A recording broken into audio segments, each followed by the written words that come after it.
What, then, is a dream? I perceive objects, yet there is nothing. I see people. I think I speak to them and hear them answer me, yet there is no one, and I say nothing.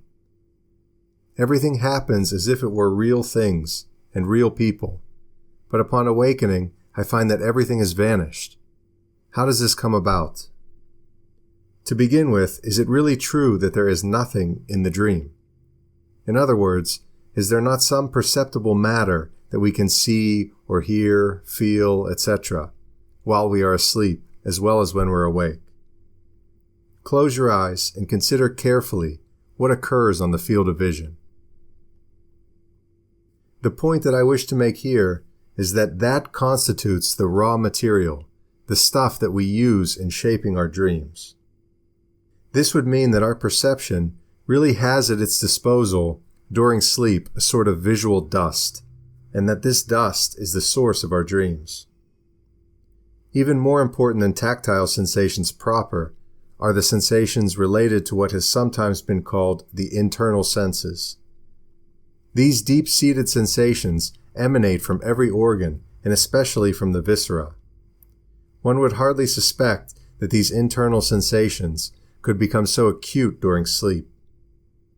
They are doubtlessly present in the waking state, but go unnoticed as a result of our being engaged in different activities. We live outside ourselves, but sleep brings us back inside ourselves. It frequently happens that people subject to laryngitis and tonsillitis dream that they are having a recurrence of their ailment and feel an unpleasant tingling in their throats. Awake, they no longer feel anything and believe that the feeling was an illusion. But a few hours later, the illusion becomes a reality. The force which puts to constructive use the materials made available to dreams by the different senses, the force which converts into specific, well-defined objects the vague, indeterminate sensations which we receive through our eyes and ears as well as from the whole surface and interior of our bodies, is memory. What is the function of memory in an animal? It is to recall to the animal in a specific situation the helpful or harmful consequences that may have issued previously from similar situations, and thereby to direct its course of action. Doubtlessly, the memory of man, though not subservient to it in the same degree, is also linked to his present activity. Our remembrances at a given moment form a coherent whole, a pyramid, as it were, whose peak is wedged into our present activity.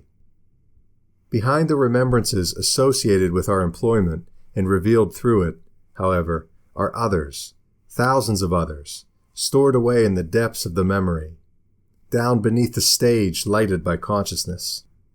Now suppose that at a certain moment I become disinterested in the present situation or activity. In short, disinterested in everything that has been holding and directing my memory up to that moment. Suppose, in other words, that I fall asleep.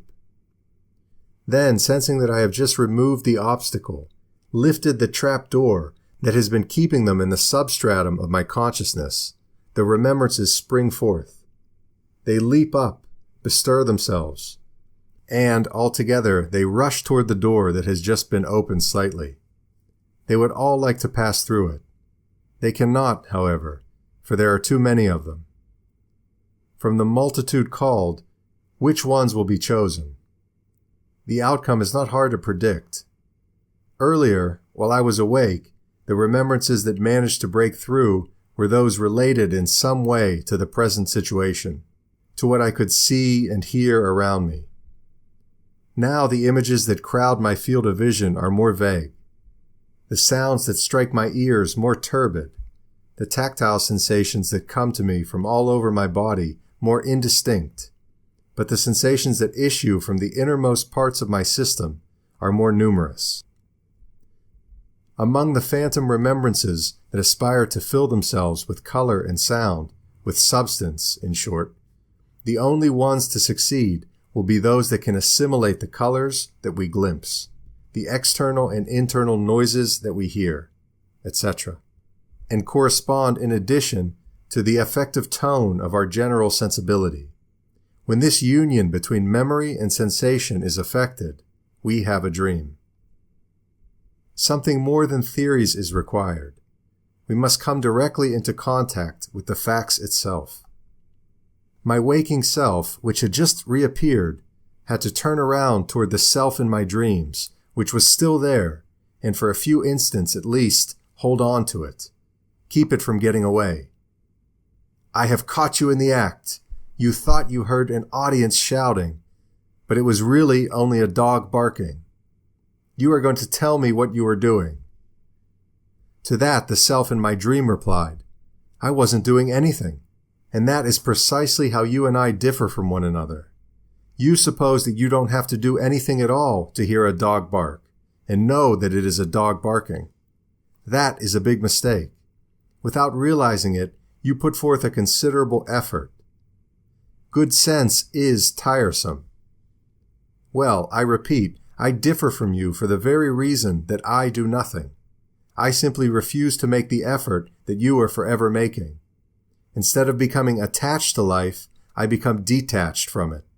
I become indifferent to everything. Sleeping means becoming indifferent. You sleep in proportion to your disinterest. A mother sleeping beside her child may not stir at the sound of thunder, yet awaken at the whimper of the child. She is not really asleep with respect to the child. We do not sleep with respect to what continues to interest us. For waking and willing are one and the same. The same faculties function when we dream and when we are awake, but in one instance they are tense and in the other relaxed. The fullness of our mental life is in our dreams, but with a minimum of tension, effort, and bodily movement. No effort is required for the sound of a barking dog to evoke the remembrance of a murmuring, shouting audience. But a positive effort is required for this sound to be perceived as the barking of a dog. The dreamer does not have the ability to make this effort. That is the one and only difference between someone asleep and awake. It is like the pendulum which lessens and cuts up into regular segments the undivided, almost instantaneous tension of the mainspring in a clock. It is the pendulum that is missing in a dream.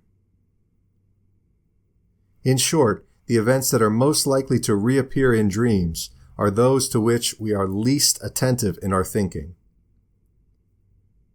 I stop here at the threshold of the mystery, to explore the innermost depths of the consciousness, to work in what I have called earlier the substratum of consciousness. That will be the main task of psychology in the century that is dawning. I do not doubt that wonderful discoveries await it there, as important perhaps as were in the preceding centuries the discoveries of the physical and natural sciences.